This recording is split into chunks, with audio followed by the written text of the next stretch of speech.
Do you want to go from having recoil like this to having recoil like this and being better than all of your friends that you play with? Well, I can help you with that, because as someone who's hit champ many times and solo queued the champ myself, I've known and researched a lot of different things that come with being a better player, such as the ways you can improve and the ways to be more consistent. Hi, my name's Samisad, if you don't already know me, and I am a decent player to say the least, and I feel like if you are struggling to get better at the game and improve, I will be able to help you with that. Now, one thing we're going to be focusing on today is aim and recoil, because that's one thing that a lot of people are concerned about. Now, before we get started, I do want to just say that aim and recoil are not everything in this game. Yes, they are quite important when it comes to obviously hitting your shots and hitting headshots and winning your gunfights, but if you play your games right, you don't have to have the best aim, you don't have to have the best recoil, you just need to play the game the way it's intended to, by using your brain more than your aim. Now, if you want to see more of these types of videos, just comment down below and then I will be happy to post some more, but let's just get started with this. One thing I want to say is that when you're focusing on your recoil specifically, you just need to learn the recoil patterns of different guns. For instance, a gun that might have slightly more erratic recoil pattern, I use the compensator on Buck's gun. People have personal preferences when it comes to your attachments on guns. Like, yes, you should be using on most guns the flash hider and the vertical grip if you want better recoil, but on guns like Buck that don't have too much vertical recoil but more horizontal recoil, me personally, I use the compensator because it allows my gun to be more straight and not go left right as much, because the more it goes left and right, the less I'll be able to get kills on pixels, like really tight pixels in this gun. Most guns are obviously going to run the same two attachments, but again, if you don't feel like you are good with certain attachments or you don't like them, you don't necessarily have to keep them. One thing I'm going to explain is aim. One thing you want to think about is your sensitivity. Now, there's a reoccurring thought in my mind. Yes, you could have a bad sensitivity. Like, if you have something along the lines of, like, 27 or whatever, it's not the best sensitivity, but sensitivity isn't everything.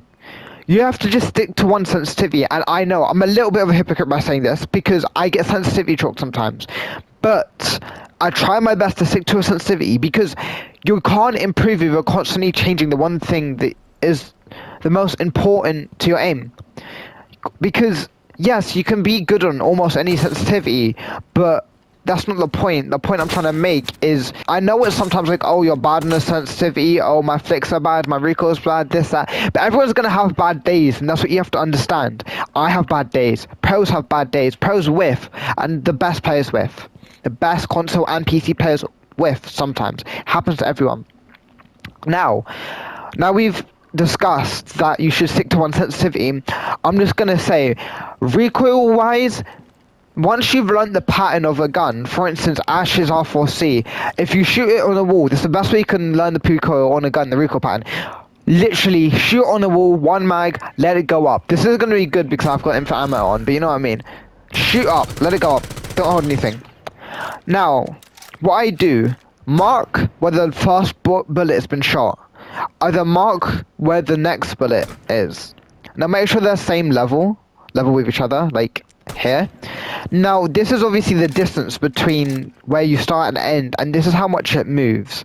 Now, if you just pull slightly left a bit, you can kind of gauge how much you'd have to pull left when you're controlling recoil. For example, I'll just pull left a little bit because it goes on for around about 0, 1, almost 2 seconds. So if you would like, you can kind of go 0, 1, almost 2 seconds. Now there's just one way that I thought of that you could help with your recoil control if you're not that good at it, but you could do the same thing with your vertical. Now shoot your gun again, mark where it starts, mark where the height ends this time. That is quite far. Now it's literally just going to be trial and error. So imagine you pull down a little bit. Oh, that's not enough. Alright, that's fine. Pull in a bit more. You see, that's quite level. Again, recoil doesn't have to be perfect. No one's got dots by recoil where it literally just looks like a dot in the water unless you're like cheating Cronus. But something like this would be okay. This isn't my actual recoil, but this is an example. Something like this would be okay, especially if we're in the lower ranks. Just having okay recoil at best is fine. That's me like pulling down, not trying to control recoil properly. But once you get to kind of a flat level with any gun, you can start thinking about the actual recoil pattern. Like we did a few seconds ago, you pulled left a bit on the gun. Do the same thing. Left a bit. Again, that's 2 left. Do it again, to straight up. You can see that's straight up. That's pretty much straight up. So, now you've got the gauge of whereabouts the recoil is meant to be. You can try it again. So you pull left a bit. Now you pull down, and then you kind of combine them. So you'll obviously have to pull down left, but just keep practicing, and then you have to memorize it, which is another reason why you have to keep the same sensitivity. So you pull down left, and then you get something like this, which obviously, again, doesn't need to be perfect, but something roughly like that. Again, down left. Something like this. And then once you get the hang of it, you can have like really good recoil like this. Boom. That's my recoil. Like that. Again, doesn't have to be perfect. No one's dot spraying. But this is really good recoil at the same time. Even from a long range, you can have really good recoil if you get used to that. Down left. Down left. Down left. Now that's my recoil because I've learned the recoil patterns. You can too. But you just need to try. It's trial and error and memory. Which is okay. And you can do the same things on other guns do. Let's say we do SMG-12. It's a bit harder, has a lot more recoil. But again, look at the thing. It goes up left for the start. And then it goes back right. But you're not going to be shooting that many bullets. So again, you just go pull right a little bit. Boom, that's straight up. And then you pull down. That's straight. But that's obviously left a little bit. So now you pull down and right until you get it right. Obviously that's not down enough. Do it again. Oh, let's say that's 2 down, and then you keep doing that until you get good recoil. Again, with the SMG-12 especially, because you're not shooting too many bullets, you don't have to be perfect recoil, but as long as it's good enough, you can get recoil good enough to kill someone from far, like long range, like this. Now, the way I train my aim is what you want to do is go into the dummy section, click on options, give yourself as much time as you need, and obviously do dummies 100 HP, headshots only off, but the cover you can do if you want, but me personally, you have idle dummies that are near or medium.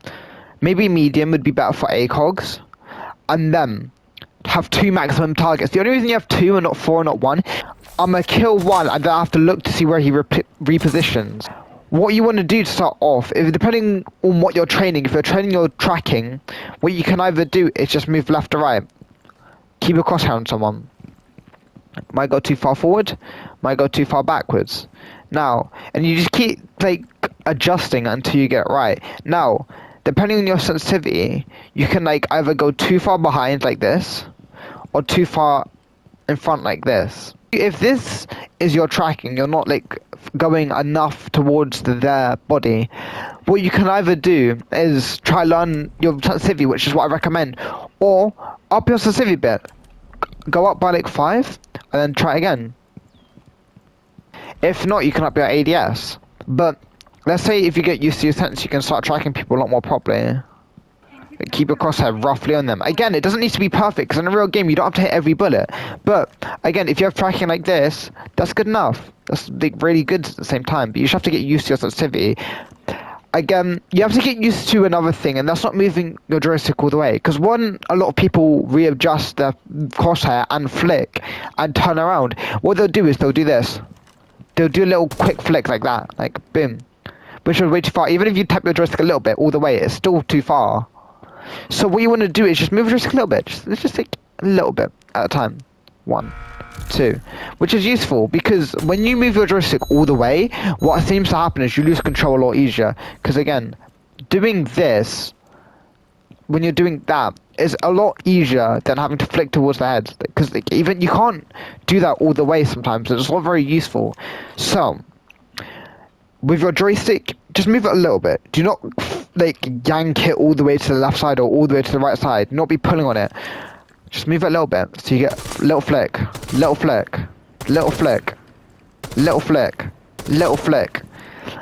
One thing you also need to do before you play is try your best to warm up. Me personally, what I do to warm up is I will go into a clear house. I will go into Oregon or any map I want, really. Act as if you're in a real game. Go around and then flick, kind of. Go around and then flick. Like, and then you'll get your aim better. You flick too much, boom, you flick too much, okay. And then try to readjust. Oh, you're not flicking enough anymore. You're not flicking enough. So you just kind of keep doing that until you get it right to warm up. So that's a bit too, not enough, sorry. And then that was okay. Just keep doing that until you get good enough flicks. That's how I warm up, and that's how I feel like you guys should warm up. I was just gonna say something about crosshair placement, because one thing you guys need to know is even with the worst aim out of everyone, if you have good crosshair placement, you can still get the kill, and that's realistically what matters. So I'm gonna help you with your crosshair placement. I need you to keep a few things in mind when you are trying to like place your crosshair in the right spot. People say aim head level, and yes, aiming head level is good, but you need to know when to aim head level, because sometimes it's better to aim crouch level.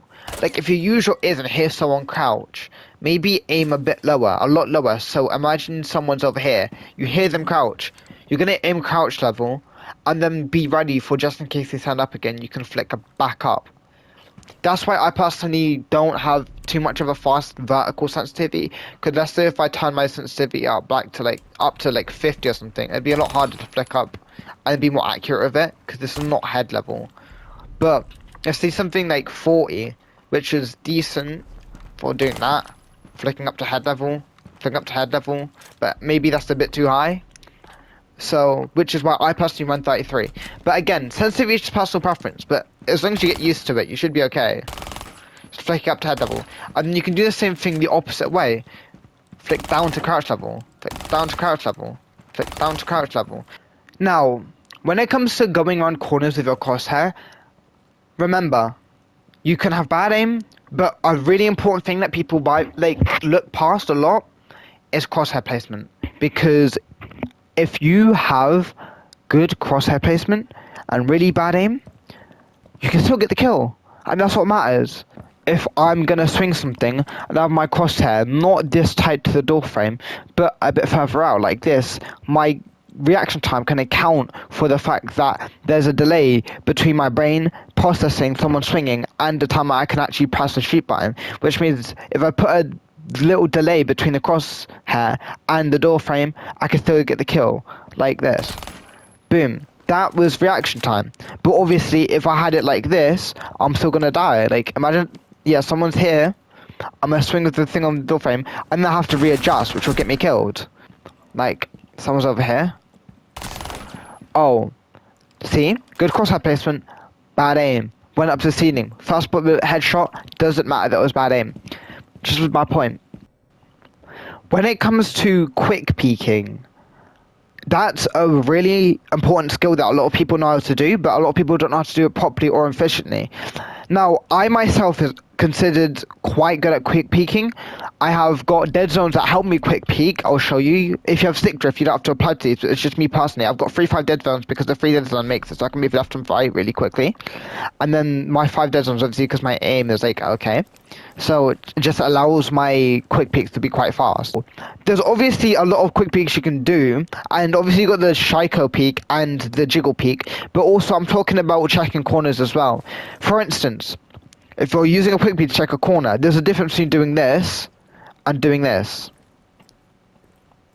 Because if I check a corner like this and someone's holding my angle from there, I'm gonna get fried and I'm gonna die 100% unless they're really bad. But that's not the point. The point is I'm gonna die from this angle or any other angle if I'm being held. Whereas if I peek with my gun first, they're gonna see my gun and shoot. And if they don't shoot, I peek again but a little more. So if they see me again, they're probably gonna shoot, and if they don't shoot, I'll see them and I'm gonna know that. Do it again. And if you want, you can change angles. So you stay up, crouch, just change levels, not angles. But if you crouch, you're not going pre-fired if they know you're standing.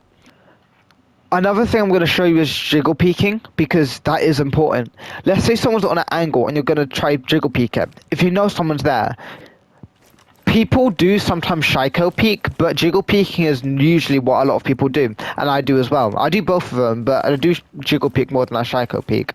The good thing about jiggle peeking is you don't have to lean as much. It's not that difficult to do, but when you are doing it, you can still do it wrong. For instance, if I peek out too much, I can get fired out here. One thing that helps with the shooting timing, because if you do it wrong, you can very easily just start doing this, or like hit the door frame instead. So when you're Shaiko peeking, it's slightly more complicated, because what you have to do is you have to lean left and walk left, and then lean right again and walk right. You walk right, lean left, walk left, lean right, and then do it again.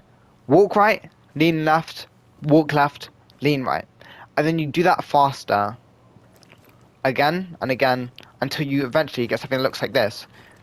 You're gonna shoot and lean left at the same time, and then lean right again. And when you lean left, you obviously walk left, so you have to kind of pull left and shoot at the same time. Don't just kind of wing it like this, but you just have to think about it in your head. Alright, use my left stick and my shoot button at the same time, and then that'll help you get to the hang of it. And that same thing with the jiggle peeking. Pull left and shoot at the same time, because mostly when you're going from right to left in this little transition where you're stood still, that's when you're shooting.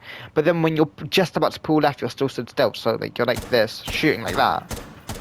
Obviously you might occasionally mess it up, but as long as you mostly got it right, that'll be okay. If you enjoyed that video, please like and please subscribe.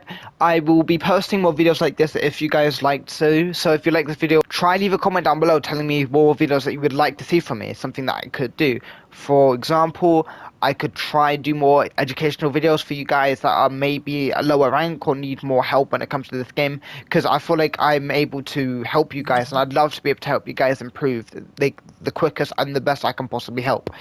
So, thank you for watching the video, and I will see you guys next time. Peace.